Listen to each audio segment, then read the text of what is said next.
Hello student, welcome to Digi Class Hub. जैसा कि आप जानते हैं, क्लास 10 के लिए बीबीडी गेस पेपर 2025 का मैथ का सॉल्यूशन करवा रहे हैं, जिसमें आज पढ़ेंगे दो चर वाले रैखिक समीकरण युग्म, जिसमें कि आज आपको मिलेगा प्रश्न 31 से लेके 62 तक। बाकी 30 तक पहले वीडियो में करवा दिया गया है। अगर आप वो नहीं देखे हैं तो वो भी जा करके आप देख लीजिए। और इससे पहले हम वास्तविक संख्याएं और बहुपद को पूरा कंप्लीट करवा दिए हैं। और आज चलेगा दो चर वाले रैखिक समीकरण का, ये पार्ट 2 होगा। क्वेश्चन स्टार्ट करने के पहले थोड़ा आप देख लीजिए, इसका बेसिक जो है रिवाइज कर लीजिए। है क्या ये दो चर वाले रैखिक समीकरण युग्म? अगर बोला जाएगा कि दो चर वाले रैखिक समीकरण युग्म का व्यापक रूप क्या होता है, तो ये होता है a1x plus b1y plus c1 बराबर 0, a2x plus b2y plus c2 बराबर 0। ये हो गया समीकरण फर्स्ट के लिए, और ये होता है समीकरण सेकंड के लिए। उसके बाद अगर देख रहे हैं आप, यहाँ पे दो रेखा है, एक दूसरे को अगर प्रतिच्छेद कर रहे हैं एक बिंदु पे, इसे बोलेंगे प्रतिच्छेदी रेखाएं। उसके बाद यहाँ पे आप देख रहे हैं दो रेखा, ये दोनों रेखा समांतर है, एक दूसरे को प्रतिच्छेद नहीं कर रहे, इसे बोलेंगे समांतर रेखाएं। उसके बाद आप देख रहे हैं यहाँ पे एक रेखा है, एक रेखा के ऊपर एक और रेखा है, यानी कि ये क्या हो रहा है, तो ये कई जगह यानी हर एक बिंदु पे ये एक दूसरे को काट रहा है, प्रतिच्छेद कर रहा है। इसे बोलते हैं समपाती रेखाएं। और याद रखिएगा, अगर प्रतिच्छेदी रेखाएं हैं तो इसके लिए ये समीकरण का जो अनुपात होता है वो क्या आएगा, वो आएगा a1/a2 नॉट इक्वल b1/b2। और ये समांतर रेखाएं के लिए होगा a1/a2 बराबर b1/b2 नॉट इक्वल c1/c2। और संपाती रेखाएं के लिए हो जाएगा a1/a2 बराबर b1/b2 बराबर c1/c2, यानी कि ये तीनों अनुपात बराबर होगा। उसके बाद अगर यहाँ पे प्रतिच्छेदी रेखाएं में केवल एक बिंदु पे ये प्रतिच्छेद कर रहा है, इसका मतलब इसका कितना हल होगा, इसका एक हल होगा। इसे बोलते हैं अद्वितीय हल। और अगर ये प्रतिच्छेद कर रहा है, कहीं ना कहीं लाइन दोनों टच कर रहा है, इसे बोलते हैं संगत। और ये हो जाएगा आश्रित नहीं है। उसके बाद समांतर रेखाएं के लिए हो जाएगा कोई हल नहीं। क्योंकि कोई हल क्यों नहीं होगा इसमें, क्योंकि यहाँ पे दोनों रेखाएं एक दूसरे को कहीं भी प्रतिच्छेद नहीं कर रहा है, इसका मतलब कोई भी हल नहीं होगा। और ये अगर कोई हल नहीं होगा तो ये होगा असंगत, और ये भी हो जाएगा आश्रित युग्म नहीं है ये। उसके बाद संपाती रेखाएं के लिए आप यहाँ पे देख रहे हैं अनेक बिंदु पे एक दूसरे को प्रतिच्छेद कर रहा है, इसका मतलब इसका हल होगा अपरिमित रूप से अनेक हल। इसे हम लोग बोलते हैं अनगिनत हल। अगर ये लाइन ये टच कर रहा है तो ये हो जाएगा संगत, और ये हो जाएगा आश्रित युग्म है। और थोड़ा ये भी ध्यान में रखिएगा, अविरोधी को बोलते हैं संगत, यानी अविरोधी मतलब हो गया संगत, विरोधी मतलब होता है असंगत। आइए स्टार्ट करते हैं, क्वेश्चन देखते हैं क्या है। आज का पहला क्वेश्चन बोला गया, 31 नंबर क्वेश्चन, इनमें से कौन सी बिंदु रेखा इतना पर नहीं है। बोला गया ये जो बिंदु दिया गया ऑप्शन में A number, B number, C number, D number करके, ये सब में से कौन सा जो है इस रेखा पर स्थित नहीं है। ये समीकरण क्या है, ये समीकरण 3x माइनस 2y बराबर ये 5 लिखा गया है। उसके बाद ये बिंदु बोला गया इनमें से कौन सा बिंदु नहीं है, यानी कि तीन गो बिंदु इस रेखा पे है, बाकी एक बिंदु नहीं है इस रेखा पे, इसको बताना है।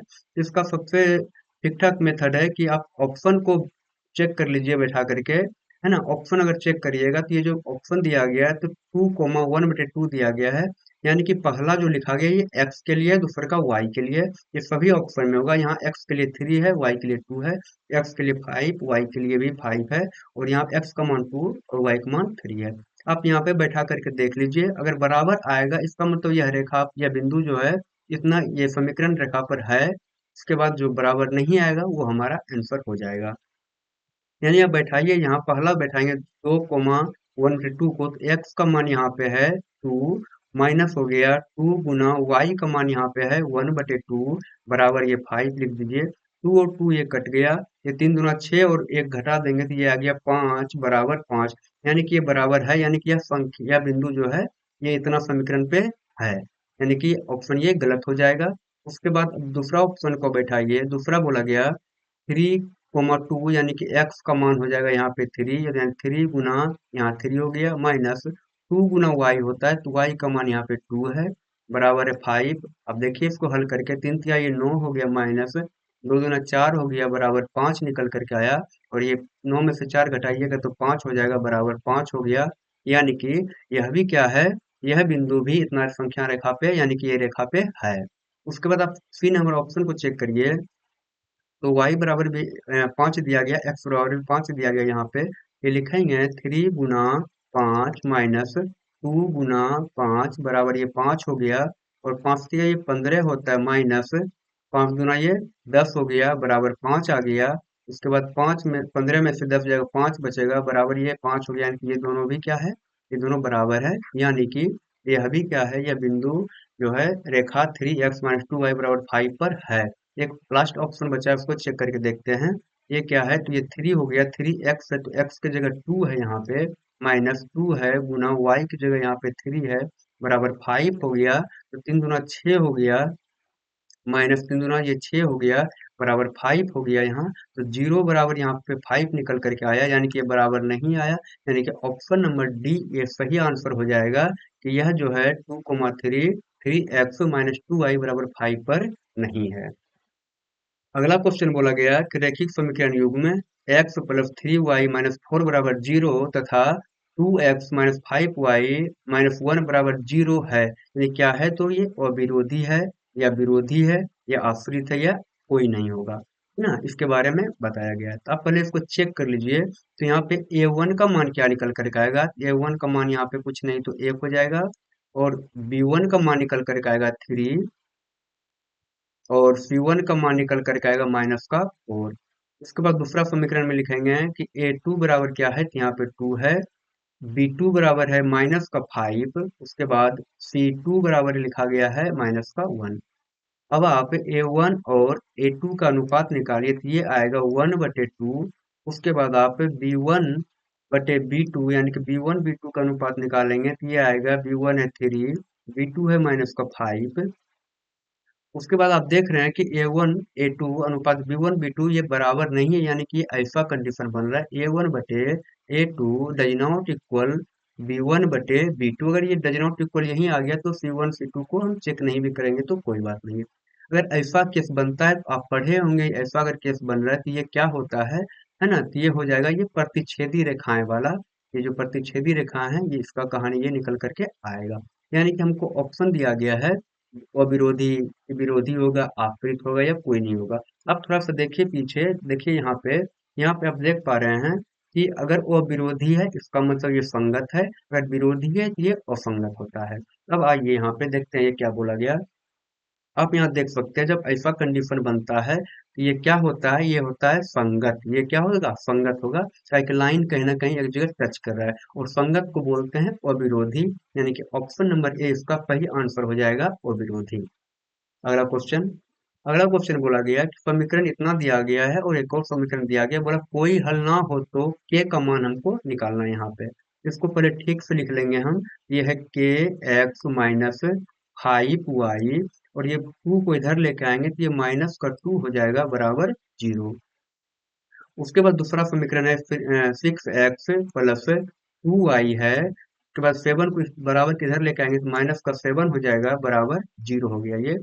अब आप यहाँ से लिखिए ए वन बराबर क्या है, ए वन बराबर है यहाँ ए, और ए टू बराबर क्या है, ए टू बराबर है 6। बी1 बराबर यहाँ पे है माइनस का 5, और बी टू बराबर क्या है, तो बी टू बराबर है 2, और सी1 बराबर है यहाँ पे, सी1 बराबर माइनस का 2। उसके बाद सी टू बराबर बोला गया माइनस का 7 है। और इसमें बोला गया कि कोई हल ना हो। जब कोई हल नहीं होगा इसका मतलब ये समांतर रेखा वाला केस बन जाएगा, ये समांतर रेखा वाला केस बन जाएगा। और इसका होता क्या है अनुपात, ये होता A1/A2 बराबर B1/B2 does not equal C1/C2। ये क्यों हो गया कि चूंकि हम जानते हैं कोई हल ना हो, जब कोई हल ना हो, जब कोई हल ना हो तो ये ऐसा ये लिखा जाएगा, कोई हल ना हो तो। अब आप यहाँ पे बैठाइए मान, A1 का मान क्या है, तो k है, A2 का मान है 6 बराबर B1 का मान है माइनस का 5, और B2 का मान है 2। अब यहाँ से आप देख सकते हैं ये क्या हो जाएगा, तो अब C1/C2 को नहीं लिखेंगे, आराम से यहाँ से केस का मान यहाँ निकल जाएगा। इसको काटिएगा, कट जाएगा, ये नीचे नीचे बराबर में है तो 3 बार में ये 2 से कट जाएगा। अब के बराबर क्या निकल करके आएगा, गुना करिएगा आप तो 5 या 15 आ गया, लेकिन ये माइनस में होगा। के बराबर -15। ऑप्शन नंबर डी इसका सही आंसर हो जाएगा। अगला क्वेश्चन। अगला बोला गया है कि समीकरण इतना दिया गया है उतना दिया गया के हल हैं।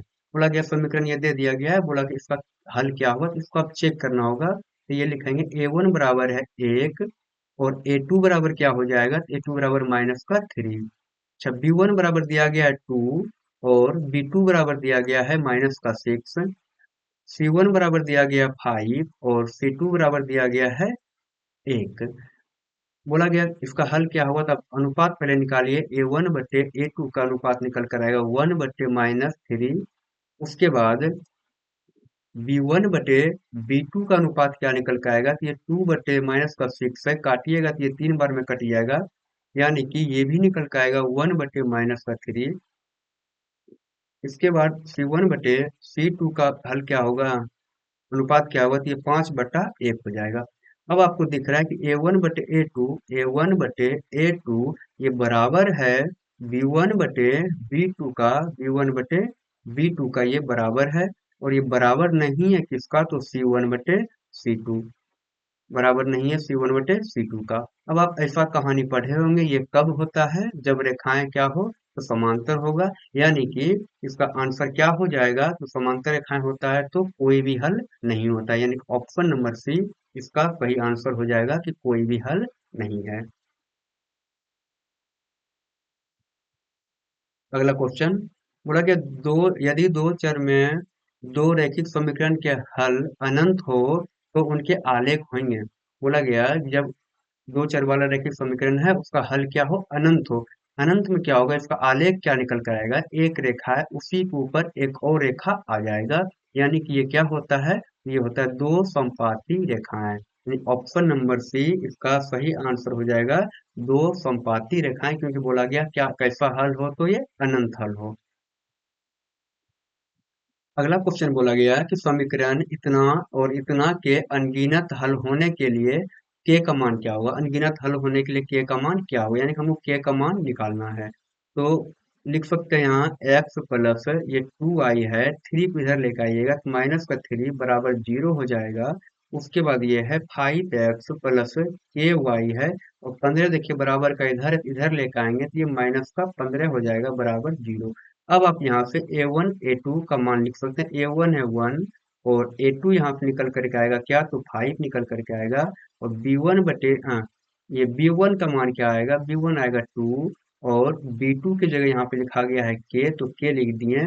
और c1 बराबर है -3, उसके बाद c2 बराबर क्या है, तो -15 है। यहाँ पे बोला गया अनगिनत हल होने के लिए लिखेंगे, चूंकि अनगिनत हल हो, अनगिनत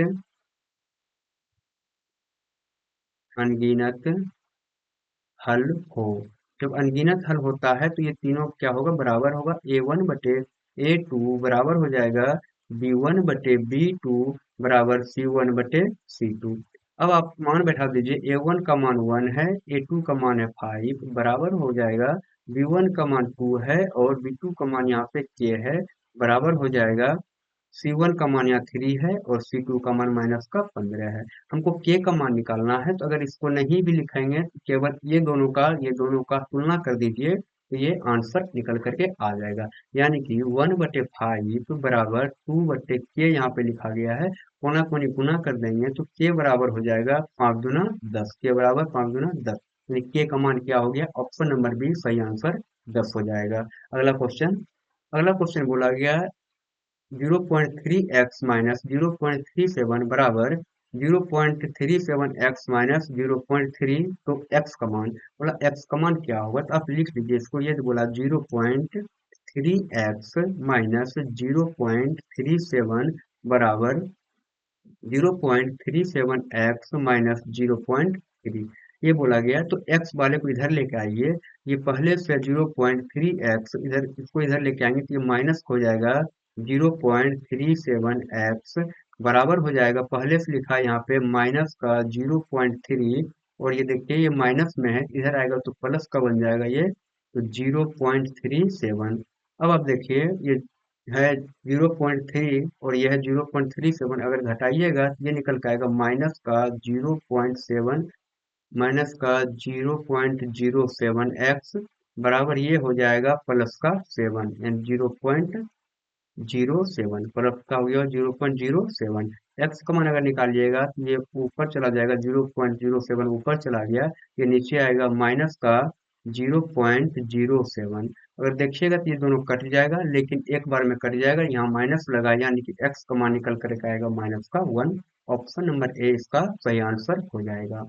अगला क्वेश्चन, अगला क्वेश्चन बोला कि यदि x बराबर इतना तो x प्लस 1 बटे एक्स क्या होगा, इसका मान बताइए आप। यानी कि x बराबर हमको दिया, ये रूट अंडर पूरा पे है, ये 7 + 4√3 ये दिया गया है। तो इसका तरीका बहुत है, कि इसमें जो आसान तरीका है वो हम आपको बता रहे हैं। तो यहाँ पे x + 1 बटे एक्स हमको निकालना होगा, तो इसको थोड़ा सा हम इसको छेड़छाड़ करेंगे तो ये क्या हो जाएगा। देखिए ये 7 को हम क्या लिख सकते हैं, 7 को √3 पर स्क्वायर प्लस 2 पर स्क्वायर। देखिए यहाँ पे √3 ये 3 निकल कर आएगा, तो 2 दूना 4 यानी कि 4 3 7 ये पूरा होगा। ये 7 के लिए सिर्फ लिखे हैं, प्लस देखिए यहाँ पे ए स्क्वायर बन रहा है, यहाँ प्लस बी स्क्वायर बन रहा है, इनटू क्या होगा 2ab। ए का मान है √3 और बी का मान क्या है, तो ये बी का मान है 2। यानी कि आप यहाँ समझ सकते हैं, तो देख लीजिए आप कि 7 को इतना हम लिख सकते हैं, कोई दिक्कत नहीं है। लेकिन 4√3 को देखिए 2 दूना 4 गुना करिएगा तो ये 4√3 आ जाएगा। और ये फॉर्मूला भी बन रहा है यहाँ पे, ये आप पढ़े होंगे, a प्लस बी का होल स्क्वायर बराबर होता है A square plus B square plus 2ab। वही यहाँ बन रहा है A square plus B square plus क्या 2ab, वही यहाँ पे बन रहा है, ठीक है। उसके बाद आप देखिए कि इतना का मान क्या होगा, ए प्लस बी के होल स्क्वायर, यानी ए का मान है √3 प्लस बी का मान है 2। इस पर क्या हो जाएगा, इस पर हो जाएगा होल स्क्वायर। उसके बाद क्या, इसके ऊपर रूट भी लगा हुआ है। और ये स्क्वायर से यहाँ पे स्क्वायर पे रूट खत्म हो जाएगा, यानी कि x बराबर क्या निकल करके आएगा, ये आएगा 3 + 2। अब देखिए x का मान सिंपल हो गया है, अब हमको निकालना है x + 1 बटे एक्स। यानी कि x का मान है √3 + 2 प्लस हो जाएगा 1 बटे एक्स का मान है 3 प्लस का 2। अब यहाँ पे हम परिमेयकरण कर देंगे हर का, इसमें तो नीचे का रूट खत्म हो जाएगा, तो परिमेयकरण करने के लिए जो यहाँ पे लगा हुआ प्लस, यहाँ माइनस वाले से हमको गुना करना होगा इसके विपरीत से, यानी कि 3 - 2 हो जाएगा बटे यहाँ पे 3 - 2 हो गया। उसके बाद आप देख सकते हैं यहाँ कि ये है √3 प्लस 2 हो गया, प्लस हो जाएगा यहाँ √3 माइनस का 2 बटे, आप देख सकते हैं ए प्लस बी इंटू ए माइनस बी बन रहा है, यानी कि ये होता क्या है, तो ए स्क्वायर माइनस का बी स्क्वायर, यानी 2 पर स्क्वायर हो जाएगा ये। और ये निकल करके आएगा √3 प्लस 2 प्लस हो जाएगा √3 माइनस का 2 है बटे, ये हो जाएगा √3 ये 3 आ जाएगा, और ये 2 दूना 4 आ जाएगा। यानी कि यहाँ पे निकल करके आएगा √3 प्लस 2 प्लस हो जाएगा √3 माइनस 2 बटे -1। अगर -1 से ऊपर यहाँ पे भाग लगा देंगे तो ये चिन्ह चेंज हो जाएगा इसका, यानी कि √3 प्लस 2 प्लस हो जाएगा, ये प्लस में अगर √3 ये हो जाएगा माइनस का √3, अगर माइनस में 2 है तो ये प्लस का हो जाएगा 2। और आप देख सकते हैं जो √3 और √3 खत्म हो जाएगा, और 2 क्या बचा, तो ये बचा यहाँ पे 4। यानी कि x + 1 बटे एक्स बराबर निकल करके आया 4। ऑप्शन नंबर ए सही आंसर हो जाएगा। अगला क्वेश्चन, अगला क्वेश्चन बोला गया कि 10 पर पावर 2y बराबर 25, तो 10 पर पावर -y बराबर होगा।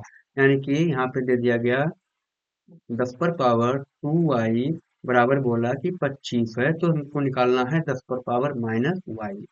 तो आप यहाँ देख सकते हैं, अगर 2 को बाहर निकाल देंगे यहाँ से तो ये हो, हम इसको लिख सकते हैं 10 पर पावर y, ऊपर हो जाएगा पावर क्या 2, अगर पावर है तो ये गुना में होता है, गुना होकर फिर से इतना आ जाएगा, तो कोई दिक्कत नहीं है, हमेशा इसको लिख सकते हैं, बराबर हो गया ये 25 से। उसके बाद आप यहाँ देख सकते हैं, अगर माइनस में y को हम माइनस बनाएंगे तो ये क्या हो जाएगा, इसको ऐसे करके हम इसको नीचे लेके आ सकते हैं, तो ये हो जाएगा 1 बटे 10 पर पावर माइनस वाई पर पावर हो जाएगा 2 बराबर यहाँ पे 25 है। अगर एक का वर्गमूल निकालिएगा तो एक निकल, यानी कि एक का अगर स्क्वायर करिएगा तो एक निकल करके आएगा, ये आएगा 10 पर पावर माइनस वाई, और इसके ऊपर पावर क्या है तो 2 हो जाएगा, बराबर क्या है यहाँ पे 25। उसके बाद अब यहाँ पे वज्र गुणन कर देंगे, यानी कि वज्र गुणन करने पर, जब वज्र गुणन कर दीजिएगा तो ये आ जाएगा 10 पर पावर माइनस वाई पर पावर 2। उसके बाद ये हो जाएगा 1/5 पर पावर स्क्वायर, 1/5 पर पावर स्क्वायर हो जाएगा ये। उसके बाद अगर आप इसका तुलना कर दीजिएगा, यहाँ भी स्क्वायर है यहाँ भी स्क्वायर है, पावर अगर बराबर है तो इसका बेस भी आपस में बराबर हो जाएगा, यानी कि 10 पर पावर माइनस वाई बराबर हो जाएगा 1/5। 10 पर पावर माइनस वाई बराबर 1/5, यानी कि ऑप्शन नंबर इसका ए सही है, 1/5। अगला क्वेश्चन बोला, यदि 2k-1 और k समीकरण इतना का हल हो तो k का मान क्या होगा। याद रखिएगा ये जो दिया गया है, पहला होता है x, दूसरा का होता है y। अब बैठा दीजिए ये समीकरण पे, ये समीकरण है 10x माइनस 9y बराबर 12 लिखा गया है। यानी कि आप क्या कर देंगे, यहाँ पे x की जगह क्या लिखेंगे, x की जगह लिखेंगे 2k-1, यानी कि 10 इंटू हो जाएगा 2k-1 माइनस का 9 है, और ये y का मान क्या है, y का मान है k, बराबर हो गया 12। गुना करिएगा तो 10 गुना 20 के हो जाएगा, माइनस का 10 माइनस का ये 9 के हो जाएगा, बराबर 12 आ जाएगा। उसके बाद 20 के में से 9 के घट जाएगा तो ये बचेगा 11 के, बराबर लिखेंगे यहाँ पे 12 यहाँ पहले से है, 10 है माइनस में इधर आएगा तो ये प्लस हो जाएगा 10, यानी कि 11 के बराबर हो जाएगा 22, और के बराबर हो जाएगा 22/11, यानी कि दो बार में ये कट गया, के का मान निकल करके आया 2, के का मान 2 आया। ऑप्शन नंबर 20 का सही आंसर हो जाएगा। अगला क्वेश्चन बोला गया कि यदि इतना समीकरण है और ये समीकरण है तो बोला एक्स वाई का मान क्या हो, यानी एक्स और वाई का हमको मान निकालना है। तो समीकरण बोला गया 173 एक्स प्लस 197 वाई बराबर लिखा है 149। उसके बाद ये हो जाएगा 197 एक्स प्लस हो जाएगा 173 वाई बराबर हो जाएगा 221। अब आप इसको बोलेंगे समीकरण फर्स्ट, इसको बोलेंगे समीकरण सेकंड। अब आप यहाँ पे क्या कर सकते हैं, तो विलोपन विधि लगा करके एक्स वाई का मान निकाल सकते हैं। लेकिन ये काफी बड़ा बड़ा संख्या लिखा गया है, तो ये काफी बड़ा हो जाएगा, तो पोजीशन इसका काफी हाई हो जाएगा। तो उसके लिए हम क्या करेंगे, इसमें समीकरण एक में से समीकरण दो को घटा देंगे, यानी कि लिखेंगे घटाने, घटाने पर ये केवल आप घटा दीजिए, तो ये घटाइएगा चिन्ह चेंज हो जाएगा, यानी कि ये माइनस हो जाएगा, ये भी माइनस ये भी माइनस हो जाएगा। और माइनस में 197 है, प्लस में 173 है, घटाइएगा तो ये बचेगा माइनस का 24 एक्स प्लस हो जाएगा 197 में से 173 घटाएंगे तो ये हो जाएगा 24 वाई बराबर आएगा ये 221 माइनस में 149 है प्लस में, यानी कि ये बचेगा माइनस का 72, ये आएगा माइनस का 72। अब आपको देखिए 24 दिख रहा है दोनों में, तो माइनस का 24 आप ले लीजिए कॉमन यहाँ पे, ये माइनस का 24 लीजिएगा तो यहाँ बचेगा एक्स, और ये प्लस है तो माइनस हो जाएगा, ये हो जाएगा वाई बराबर माइनस का 72। अब देखिए यहाँ बराबर में ये कट जाएगा, पहले माइनस माइनस ये प्लस हो जाएगा, और ये 72 लिखा गया है, यानी कि 7 2 है। और देखिए 24 दिया कितना होता है, 24 दिया 72 होता है, तीन बार में ये कट गया, यानी कि एक्स माइनस वाई बराबर निकल करके आया 3। एक्स माइनस वाई बराबर 3 आया, तो एक्स का मान क्या होगा, एक्स बराबर होगा 3, और वाई इधर है तो इधर जाएगा प्लस में हो जाएगा वाई, एक्स बराबर हो जाएगा क्या, तो 3 + वाई। समीकरण इसको बोल दिया 3, समीकरण ये 3 हो गया। अब समीकरण 3 का मान उठा करके समीकरण एक में या दो में रख दीजिए, हम एक में रख देते हैं इसका मान उठा करके, ये हो जाएगा 173, और यहाँ पे देखिए एक्स है तो एक्स की जगह हम लिख देंगे 3 + वाई बराबर प्लस हो जाएगा 197 वाई बराबर 149 हो गया। गुना करिएगा इसमें तो ये हो गया 3 × 9 हो गया, 7 × 21 के एक बकिया 2, और यहाँ पे 3 3 2 5, यानी 5 का 19 प्लस हो जाएगा 173 वाई प्लस 197 वाई बराबर 149 निकल करके आ गया। अब देखिए आप दोनों को जोड़ दीजिएगा तो ये होगा 7 और 3 जोड़िएगा तो ये 10 हो गया बकिया एक, 9 और 7 16, एक 17 के साथ बकिया हो गया एक, एक एक दो एक तीन, 370 वाई बराबर हो जाएगा 149 यहाँ पहले से है, और 519 में इधर लेके आइएगा तो माइनस में हो जाएगा 519। अब आप इसको घटाइए तो ये आएगा 370 वाई बराबर, घटा दीजिए तो ये बचेगा 0, और ये हो जाएगा 7, उसके बाद ये हो जाएगा 3, ये हो जाएगा 3, यानी कि y का मान निकल करके आया, y का मान कर जाएगा 370 तो y बराबर क्या आया, तो 1 आया है। y का मान 1 आया है। अब y का मान उठा करके रख दीजिए समीकरण 3 में। y का मान कहाँ रखेंगे, समीकरण 3 में। तो समीकरण 3 है x बराबर 3 + y, इसमें आप y का मान रख दीजिए तो 3 + y का मान 1 आया, यानी x बराबर क्या आएगा, तो 4, यानी कि x बराबर 4 आ गया, y बराबर 1 आ गया। ऑप्शन नंबर देखिए आप कहाँ मिल रहा है आपको, ये ऑप्शन कहीं मिल नहीं रहा है, कहीं गलती, हाँ ये देखिए यहाँ पे ये माइनस का 519 है, और यहाँ पे देखिए आप कि माइनस, यहाँ माइनस का हो जाएगा 370, तो ये वाई का मान निकल करके आएगा -1, और आप यहाँ पे मान बैठाइएगा तो ये वाई का मान आएगा निकल करके -1, तो यहाँ हो जाएगा -1, और में से अगर एक जाएगा तो ये बचेगा 2, यानी कि ये निकल करके आया एक्स का मान 2 और वाई का मान -1। ऑप्शन नंबर डी आपका ये सही आंसर हो जाएगा। अगला क्वेश्चन बोला के किस मान के लिए रैखिक समीकरण इतना और इतना का एकमात्र हल x बराबर 1 y बराबर -1 है। तो अब देखिए इसमें k का मान समीकरण 2 में लिखा गया, तो ये केवल समीकरण 2 से ही बन जाएगा। 2kx प्लस 7y बराबर बोला माइनस का ये 5 है बराबर है 0।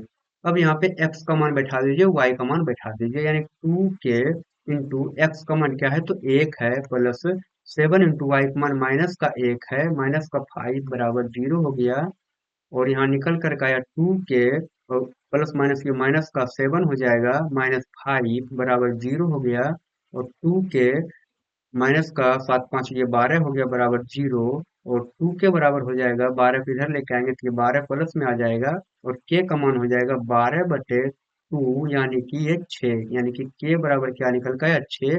ऑप्शन नंबर सी इसका सही आंसर हो जाएगा। अगला क्वेश्चन बोला गया निम्न में से समीकरण दिया गया x-2y बराबर 0 तथा 3x प्लस 4y बराबर 10 का हल, इसका बोला हल क्या होगा, तो ये सिंपल विलोपन विधि से हो जाएगा। x-2y बराबर 0, इसके बाद 3x प्लस 4y बराबर 10 है, इसको बोलेंगे समीकरण फर्स्ट, इसको बोल देंगे समीकरण सेकेंड। उसके बाद आप देखिए बीच वाले को y को हम बराबर कर देते हैं, तो इसमें गुना करना होगा 2 से। जब 2 से गुना करिएगा तो ये हो गया 2x माइनस का 4y बराबर 0, और ये है 3x प्लस का 4y बराबर 10। अब आप यहाँ पे देख सकते हैं प्लस में 4y माइनस में, तो ये दोनों कट जाएगा, और 3 2 हो जाएगा 5x बराबर निकल के आएगा 10, और x बराबर यहाँ पे निकल करके आएगा 2, क्योंकि ये 5 गुना 10 दो बार में ये कट जाएगा। x का मान 2 आया है, और समीकरण एक में इसको बैठा कर x का मान 2 समीकरण एक में इसमें आप रख दीजिए, तो समीकरण एक है x माइनस 2y बराबर 0 है, x का मान यहाँ 2 रख दीजिए, -2y बराबर 0 हो जाएगा। 2y को इधर लेके जाइए, 2 पहले से इधर में है, और 2y को इधर लेके जाएंगे तो ये माइनस में प्लस में हो जाएगा 2y, और 2 2 कट जाएगा, यानी कि y बराबर क्या निकल का आया, 1, यानी कि x बराबर 2 y बराबर 1। कहाँ है ऑप्शन, ये ऑप्शन नंबर ए सही है, x बराबर 2 और y बराबर 1। अगला क्वेश्चन बोला गया है रैखिक समीकरण युग्म इतना तथा इतना का हल होगा, यानी कि इसको हमको बनाना होगा, अनुपात A1 A2 का निकालना होगा, तो पहले समीकरण को ठीक से लिख लें। x प्लस 2y माइनस का 5 बराबर 0 हो जाएगा, 5 इधर था तो इधर लेके आए तो ये माइनस का 5 हो गया, ये हो जाएगा 3x प्लस 12y है, और 10 देखिए बराबर में उधर है तो इधर लेके आएंगे तो ये माइनस का 10 हो जाएगा बराबर 0। अब आप लिख सकते हैं A1 बराबर 1 है, A2 बराबर है 3, B1 बराबर है 2, B2 बराबर है 12, C1 बराबर माइनस का 5, और C2 बराबर माइनस का 10। अब इसका आप अनुपात निकालिए, A1/A2 इसका अनुपात हो जाएगा 1/3, और B1/B2 का अनुपात निकालिए, ये है 2/12, कट जाएगा तो ये निकल कर आएगा 1/6, ये 6 बार में कट जाएगा। उसके बाद C1/C2 का अनुपात क्या होगा, तो ये माइनस का 5 है बटे माइनस का 10 लिखा गया है, माइनस माइनस प्लस हो जाएगा और 5 दूना 10 हो जाएगा, 2 बार में कट जाएगा, यानी कि ये निकल कर आया 1/2। यानी कि अगर हम अनुपात लिखेंगे तो ये क्या आया, तो A1/A2 क्या ये बराबर है B1/B2 का, तो ये बराबर नहीं है, तो डज नॉट इक्वल B1/B2। आप यहाँ पे देख सकते हैं बराबर नहीं है। अब सी को हम चेक नहीं करेंगे क्योंकि पहला ही अनुपात ये बराबर नहीं आया है। ऐसा कब होगा, तो याद करिए जब रेखाएं क्या हो, तो प्रतिच्छेदी रेखा होता है तो ऐसा कंडीशन बनता है। जब प्रतिच्छेदी रेखा होता है कितना जगह प्रतिच्छेद करता है, तो एक जगह, यानी कि इसका हल क्या होगा, तो एकल हल होगा, यानी कि इसका कितना हल हो जाएगा, तो एक हल हो जाएगा। ये 44 का ए नंबर ऑप्शन सही है। अगला क्वेश्चन बोला गया इतना समीकरण निकाय इतना इतना हल हुआ, यानी कि A1/A2 बराबर B1/B2 does not equal C1/C2। ये ऐसा कहानी है, ऐसा केस कब बनता है, तो याद करिए थोड़ा। ऐसा कब होगा, जब समीकरण क्या हो, जब समीकरण समांतर हो, यानी कि जब इसका ग्राफ क्या हो, आलेख हो समांतर, तब ये समांतर रेखा होता है, तब ऐसा ही बनता है। जब समांतर रेखा हुआ, कितना जगह टच किया दोनों रेखा, एक भी जगह टच नहीं किया है, इसका मतलब ऑप्शन नंबर ए इसका सही आंसर हो जाएगा कि इसका एक भी हल नहीं होगा, यानी कोई हल नहीं। अगला क्वेश्चन बोला गया संपाती रेखाओं के लिए शर्त होगा, तो संपाती रेखा के लिए शर्त क्या होता है, ये होता है संपाती रेखा A1/A2 बराबर B1/B2 बराबर हो जाएगा C1/C2। ऐसा कंडीशन बनता है किसके लिए, तो संपाती रेखा के लिए। अब देखिए ये होगा क्या, ये नहीं होगा। अच्छा इसको देखिए, ये होगा क्या, ये भी नहीं होगा क्योंकि तीनों बराबर नहीं है, ये भी तीनों बराबर नहीं है। ऑप्शन नंबर देखिए बी, यहाँ पे तीनों बराबर दिख रहा है कि नहीं, कि ऑप्शन नंबर बी इसका सही आंसर हो जाएगा। अगला क्वेश्चन बोला गया संगत समीकरण युग्म का डैश हल होता है, बोला गया संगत समीकरण युग्म। याद करिए जब ये ग्राफ ये प्रतिच्छेद कर रहा था, तब बोले थे ये क्या था, ये था संगत। उसके बाद अगर ये था ऐसा, ये समांतर था इसका ग्राफ यानी रेखा, तो ये क्या था, तो ये असंगत, ये असंगत होता है। और अगर एक रेखा है, एक रेखा और रेखा आएगा, तो यानी कि इसको बोलते हैं क्या, ये संपाती जब होता है तब इसको भी बोलते हैं हम लोग क्या, तो संगत बोलते हैं। अब बोला गया कि संगत समीकरण युग्म का डैश हल होता है, तो संगत समीकरण युग्म का यहाँ पे हल कितना होगा, तो यहाँ पे एक हल होता है, यहाँ तो हल कोई हल नहीं होता है। और यहाँ पे कितना हल होगा, तो ये अनंत होगा। यानी कि दो कंडीशन बनता है, एक तो एक हल होगा, एक होता है अनंत हल। तो ऑप्शन में देखिए अनंत दिया नहीं गया है, इसलिए ऑप्शन नंबर सी हो जाएगा कि इसका अगर संगत समीकरण युग्म है तो एक हल होगा, ऑप्शन नंबर सी सही आंसर। अगला क्वेश्चन बोला गया वह समीकरण जिसका कोई हल ना हो डैश कहलाता है, यानी कि जिसका कोई हल ना हो, यानी कि कब ये कोई हल नहीं होगा, जब रेखाएं क्या होगा, तो ये समांतर होगा। जब रेखाएं समांतर है तो कोई हल नहीं होगा, और इसको हम लोग बोलते हैं असंगत, ऑप्शन नंबर ये हो जाएगा असंगत। अगला क्वेश्चन पूरा रैखिक समीकरण युग्म को हल करने की कितनी बीजीय विधियां हैं, तो रैखिक समीकरण युग्म को हल करने की ये चार इंपॉर्टेंट विधि है, यानी कि ऑप्शन नंबर सी सही हो जाएगा, चार विधियां हैं। अगला क्वेश्चन बोला अद्वितीय हल वाला युगपत रैखिक समीकरण डैश कहलाता है, बोला गया अद्वितीय हल, यानी कि जिसका क्या हो, तो एक हल हो। अद्वितीय हल का मतलब क्या हो, तो एक हल हो। तो इसका आंसर अब क्या हो जाएगा कि क्या असंगत होगा, नहीं असंगत नहीं होगा, ये संगत होता है। मतलब इसका इनका अपरिचित रूप से अनेक हल, अनेक हल नहीं, इसका एक हल होता है। और ये क्या संगत होगा, हाँ ऑप्शन नंबर सी ये संगत होता है। अगला क्वेश्चन बोला असंगत समीकरण के युग्म का डैश हल नहीं होता है, बोला गया असंगत समीकरण युग्म का कितना हल होता है, तो इसका एक भी हल नहीं होता है, यानी कि यहाँ ऑप्शन नंबर सी सही हो जाएगा, यहाँ भरा जाएगा क्या, तो यहाँ पे एक भरा जाएगा कि एक हल नहीं होता है, यानी कि एक हल नहीं, यहाँ पे कोई हल नहीं होगा। क्या हो जाएगा ऑप्शन इसका, तो सही हो जाएगा कोई हल नहीं होता है। क्यों, क्योंकि बोला गया असंगत, असंगत का मतलब ये क्या हो गया, असंगत का मतलब ये है समांतर रेखा, अगर समांतर रेखा है तो इसका कोई हल नहीं होगा, ऑप्शन नंबर डी सही हो गया। अगला क्वेश्चन बोला गया आश्रित समीकरण के युग्म का डैश हल होता है, तो समीकरण आश्रित कब होता है, आपको बताए थे, आज भी रिवाइज करवाएं।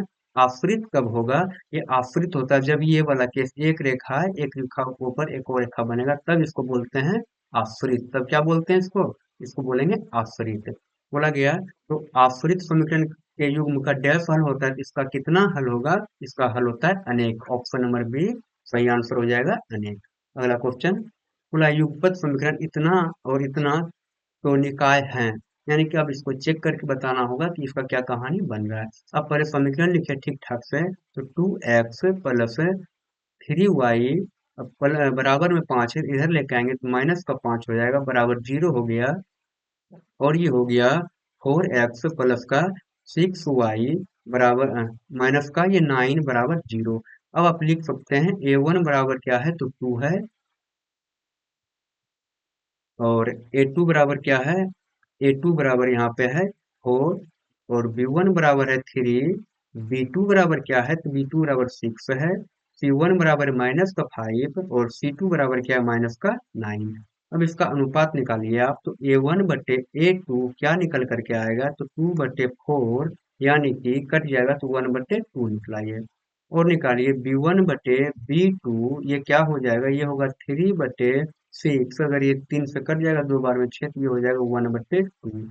उसके बाद C1 बटे C2 क्या आएगा, तो ये माइनस का 5 बटे माइनस का 9 है, माइनस माइनस प्लस हो जाएगा, तो ये होगा 5/9, 5/9 हो गया। अब आप इसको बैठाइए, इसका अनुपात A1/A2 जो है बराबर, देखिए यहाँ पे बराबर आ रहा है ये दोनों, ये हो जाएगा B1/B2, लेकिन देखिए C1/C2 बराबर नहीं है, ये हो जाएगा डज नॉट इक्वल C1/C2। जब ये कहानी होता है तो ये क्या होता है, ये होता है समांतर रेखा में। कौन सी रेखा में? ये होता है समांतर रेखा में। तो अगर समांतर रेखा है तो कितना हल होगा इसका? तो बोला गया क्या असंगत है? हाँ, तो अगर समांतर रेखा वाला केस बन रहा है, कहीं लाइन मिल नहीं रहा है, इसका मतलब ये क्या हो जाएगा, असंगत। यानी कि ऑप्शन नंबर ए इसका सही आंसर हो जाएगा, असंगत। अगला क्वेश्चन, बोला रैखिक समीकरण का आलेख डैश होता है, यानी कि रैखिक समीकरण जो आलेख है वो क्या होगा, तो रैखिक समीकरण का आलेख होता है एक सरल रेखा। रैखिक समीकरण का आलेख क्या होगा, एक सरल रेखा होता है। अगला क्वेश्चन, बोला ऐसे दो युगपत समीकरण का निकाय जिसमें एक भी बिंदु उभयनिष्ठ नहीं हो उसे डैश समीकरण कहते हैं। बोला गया कि एक भी बिंदु उभयनिष्ठ नहीं हो, यानी कि अगर एक यहाँ पे रेखा है और एक और रेखा यहाँ पे है, तो ये आपको दिख रहा है कितना बिंदु दोनों में उभयनिष्ठ है, यानी कि दोनों में कॉमन है, बराबर है। तो इसमें एक भी बिंदु उभयनिष्ठ नहीं है। अगर एक भी बिंदु उभयनिष्ठ नहीं है, यानी कि इसका कैसा हल होगा, यहाँ ये होगा क्या, ये होता है असंगत। अगर कहीं मिलता तो संगत होता, कहीं मिल नहीं रहा है, ये हो जाएगा असंगत, यानी कि ऑप्शन नंबर सी इसका सही आंसर हो जाएगा, असंगत। अगला क्वेश्चन बोला गया है 56 नंबर कि निम्नलिखित रैखिक समीकरण में से किस समीकरण का युग्म अद्वितीय हल संभव, यानी किस समीकरण युग्म का अद्वितीय हल संभव है। यहाँ पे 4 समीकरण दिया गया है, अब बताइए कि इसका जो है अद्वितीय हल संभव होगा। तो आप इसको A1 A2 करके, A1 A2 का अनुपात लेकर के, B1 B2 का अनुपात लेकर के, C1 C2 का अनुपात लेकर के आप देख सकते हैं कि ये कौन सा केस यहाँ पे बन रहा है। और यानी कि बोला गया अद्वितीय हल संभव हो, तो अद्वितीय हल का मतलब होता है कि केवल एक हल, यानी कि ये बनेगा A1/A2 नॉट इक्वल B1/B2। अगर ऐसा केस बन जाएगा तो बोल देंगे कि अद्वितीय हल संभव है। तो आप यहाँ से बना सकते हैं, हमको सी का जरूरत यहाँ पे पड़ेगा नहीं, हम डायरेक्ट इसको बना सकते हैं। समीकरण एक में क्या है, तो ए का मान है, एक का मान लिखेंगे A1/A2 का अनुपात, तो समीकरण एक से, तो ए का मान है, A1 का मान है 1, A2 का मान क्या है, A2 का मान यहाँ दिख रहा है कि ये क्या है, ये 2 है। और देखिए यहाँ B1 और B2 का अनुपात क्या आएगा, यहाँ पे तो y की जगह, यानी कि यहाँ पे 1 हो जाएगा B1 की जगह, और B2 की जगह क्या हो जाएगा, 2 आ जाएगा। आपको दिख रहा है कि A1/A2 बराबर है B1/B2 का, यानी कि ऐसा नहीं बना केस, यानी कि ये ऑप्शन गलत है। ऐसे करके आप अगर चेक करिएगा तो बी नंबर भी क्या हो जाएगा, ये सही नहीं होगा, और डी नंबर भी ये ऐसा नहीं आएगा। हमको ऐसा बनाना है, तो आप देखिएगा ऑप्शन नंबर सी को आप एक बार चेक करके देखिए, निकालिए A1/A2 का, यानी कि A1/A2 निकालिए। ये आएगा A1 की जगह क्या है, 2 है, और A2 की जगह 4 है। A1 की जगह 2 है और A2 की जगह 4 है, कटाइएगा तो ये निकल के आएगा 1/2। अब निकालिए v1/b2। v1/b2 का अनुपात क्या आएगा?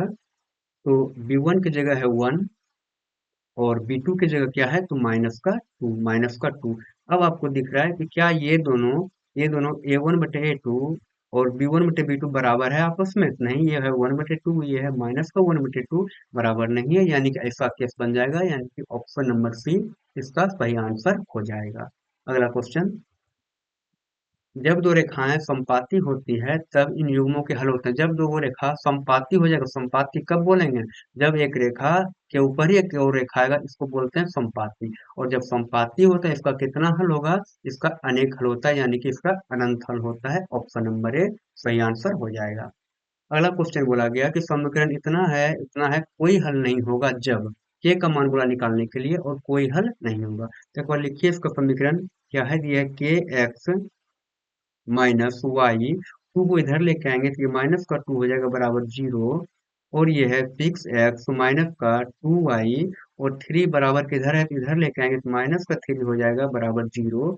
अब आप इसका बोला गया कोई हल नहीं होगा, लिखेंगे चूंकि कोई हल कोई हल नहीं हो। जब कोई हल नहीं होता है, इसका मतलब ये होगा a1/a2 बराबर b1/b2 does not equal c1/c2 हो जाएगा।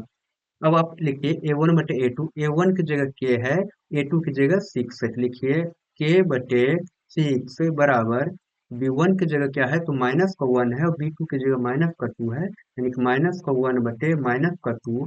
बाकी c1/c2 अगर नहीं भी करेंगे तो कोई दिक्कत नहीं, क्योंकि हमको k का मान चाहिए, तो यहाँ पे मिल जाएगा हमको।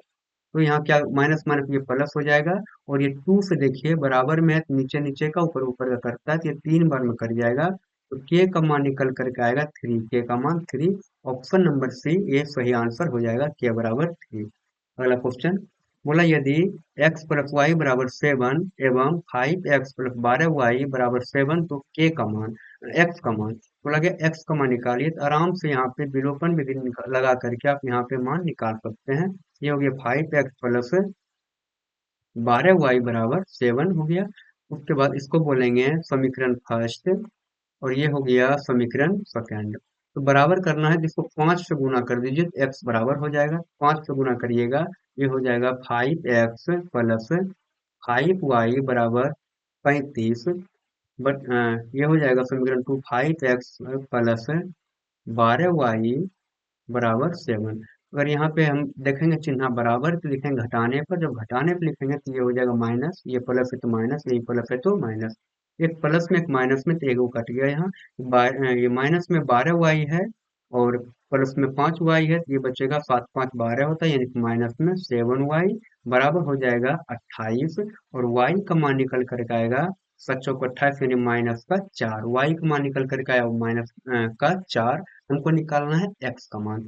x का मान निकालने के लिए y बराबर -4 को उठा करके रख दीजिए समीकरण फर्स्ट में, यानी कि x प्लस वाई की जगह रख देंगे -का 4 बराबर 7 है यहाँ। और x बराबर हो जाएगा x -का 4 बराबर 7 हो जाएगा। और x बराबर लिखेंगे तो 7 इधर है और 4 इधर है, तो उधर आएगा, तो बराबर किधर आएगा? तो ये प्लस हो जाएगा, यानी कि x बराबर 7 4 11। ऑप्शन नंबर 20 का सही आंसर हो जाएगा। अगला क्वेश्चन, अगला क्वेश्चन बोला गया कि p के लिए, इस मान के लिए समीकरण युग्म का कोई हल नहीं होगा। बोला गया कोई हल नहीं होगा, तो लिखेंगे चूंकि कोई हल नहीं हो, यानी कि कोई हल नहीं हो। जब कोई हल नहीं होता है तो अनुपात आएगा a1/a2 बराबर b1/b2 नॉट इक्वल c1/c2 आएगा। अब आप अनुपात को लिखिए, तो a1 की जगह क्या है? 5, और a2 की जगह क्या है? तो यहाँ 1 है, यानी कि लिखेंगे 5/1 बराबर b1 की जगह देखिए p है, और b2 की जगह क्या है? तो यहाँ पे 2 है, यानी कि p/2 हो जाएगा। हमको p का मान निकालना है, तो c को नहीं लिखेंगे, कोई बात नहीं है, p का मान यहाँ निकल जाएगा। तो कोना कोनी गुना करिएगा, p बराबर निकल करके आएगा 10। ऑप्शन नंबर सी इसका सही आंसर हो जाएगा। अगला क्वेश्चन, के किस मान के लिए, यानी के का हमको मान निकालना है। समीकरण ये दोनों दिया गया, लेकिन और बोला गया कि ये क्या हो? तो अद्वितीय हल हो। बोला गया कि चूंकि क्या हो तो अद्वितीय हल हो। जब अद्वितीय हल होता है यानी कि केवल एक हल होता है, ये आएगा क्या? ये आएगा A1/A2 die not equal B1/B2, ये होता है। अब A1 की जगह देखिए K है, A2 की जगह क्या है 6 है, तो रखिए आप यहाँ पे K/6 डाई नॉट इक्वल होगा B1 का मान है -1, B2 का मान है -2, -1/-2, ये माइनस माइनस प्लस हो जाएगा और इसको काटिएगा आप, ये 3 बार में कट जाएगा। ये K डाई नॉट इक्वल हो जाएगा 3, K डाई नॉट इक्वल 3, यानी कि ऑप्शन नंबर डी इसका सही आंसर हो जाएगा। अगला क्वेश्चन। अगला क्वेश्चन भी बोला गया कि के का मान निकालिए और बोला अनंत हल हो। जब अनंत हल होता है यानी कि लिखेंगे चूंकि अनंत हल हो। जब अनंत हल होता है तब क्या हो जाएगा? ये हो जाएगा A1/A2 बराबर होगा B1/B2 बराबर होगा C1/C2 का। उसके बाद देखिए A1 की जगह 2 है, A2 की जगह 4 है, तो बैठाइए 2/4 हो गया बराबर B1 की जगह 3 है, B2 की जगह K है, यानी कि यहाँ लिख देंगे 3/K। और C को नहीं भी लिखेंगे तो ये दोनों का तुलना कराने के बाद K का मान निकल करके आएगा। तो मत लिखिए, इसको काट दीजिए, पहले 2 से 2 बार में ये कट जाएगा और तीन K बराबर हो जाएगा 3 दूना 6, K बराबर 6। ऑप्शन नंबर बी सही आंसर हो जाएगा। अगर आपको वीडियो अच्छा लगा हो तो आप चैनल को सब्सक्राइब करें, वीडियो को लाइक करें। मिलते हैं अगला क्लास में, तब तक के लिए थैंक यू।